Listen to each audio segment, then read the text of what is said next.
I was a guest at a Cornel West fundraiser. It was called An Afternoon with Cornel West. And it was put on by a group of Muslims within the community. It was pretty organic. And Cornel West gave a hell of a speech. Before the speech, I decided to go ahead and interview him. I got about 5 minutes or so to spend with him before he went on stage. But I tell you what, most importantly, he came at a fundraiser that raised a whole lot of money for him. Interestingly, they did so out of frustration of the current administration's disregard for them all together.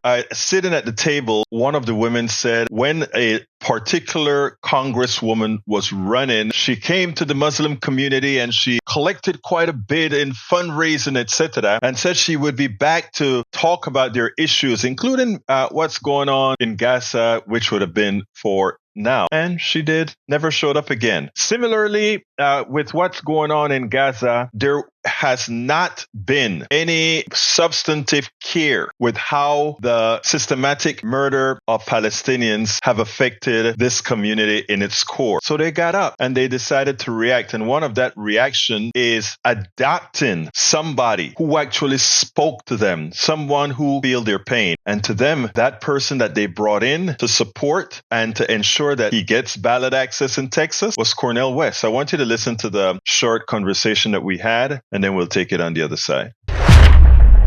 Dr. Cornel West, presidential candidate, independent ticket.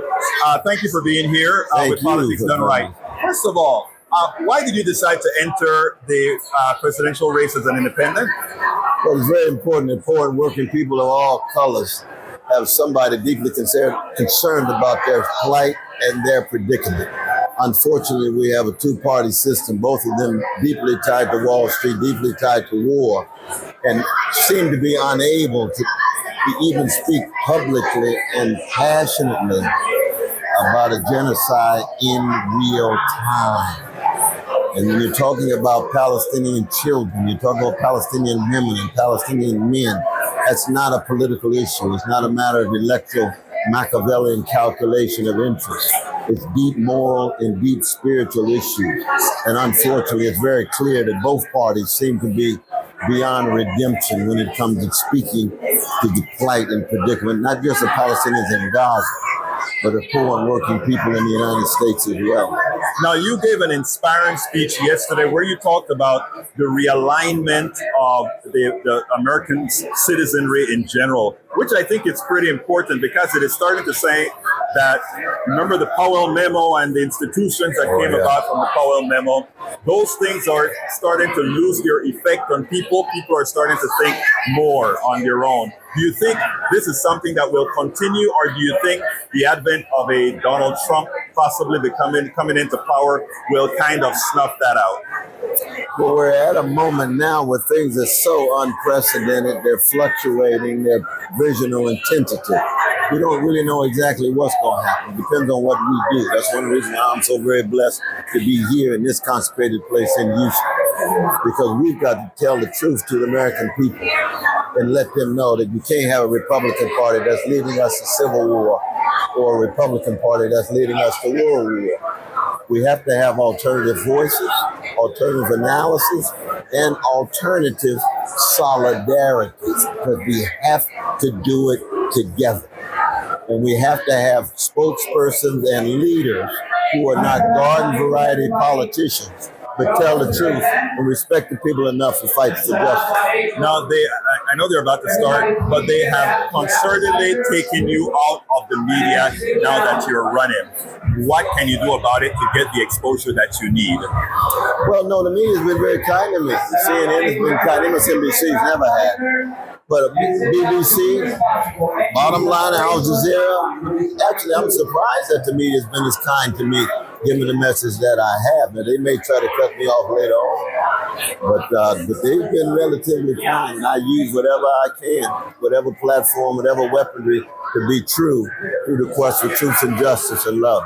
Last question, the asymmetry of what's occurring in Israel and Gaza right now. What's your thoughts about somehow we are not seeing that asymmetric effect of the amount of murdered Palestinians versus what we have in Israel proper? Well, one is that unfortunately, I think sadly, tragically, we still have a culture and a media that doesn't believe that a precious Palestinian life has the same value as a precious Israeli life. And I have no patience with that kind of racism and that kind of tribalism, that kind of chauvinism.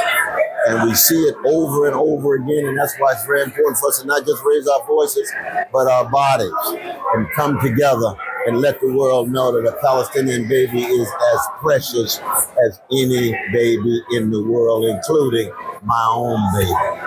Dr. Cornel West, thank you for having spoken to Politics and Right. Oh, thank you so much, brother. You can't help but really feel what Cornel is talking about, Dr. West is talking about, because I don't think there's anything that he said that we could disagree with. The only thing that many would say is, well, is a vote for him a wasted vote? Well, I'll tell you, after being in that room, these people don't see a vote as a wasted vote. They see their vote as a message.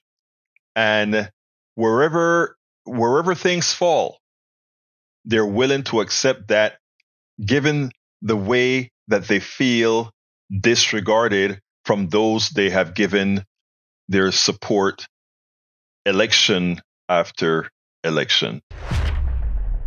We spend a lot of time deconstructing the news, trying to parse it into a form that everybody can understand. We try to find those little nitpicks where it flies above the fray, etc. If you really like these videos that we do, I want to ask a big favor. Please go ahead. Number one, subscribe to our channel. And number two, please join if you can. Thank you so kindly for watching. Keep watching. Please remember to share. We must populate the entire internet with our progressive message, a message that we know is what most Americans say that they want. So help us, please join.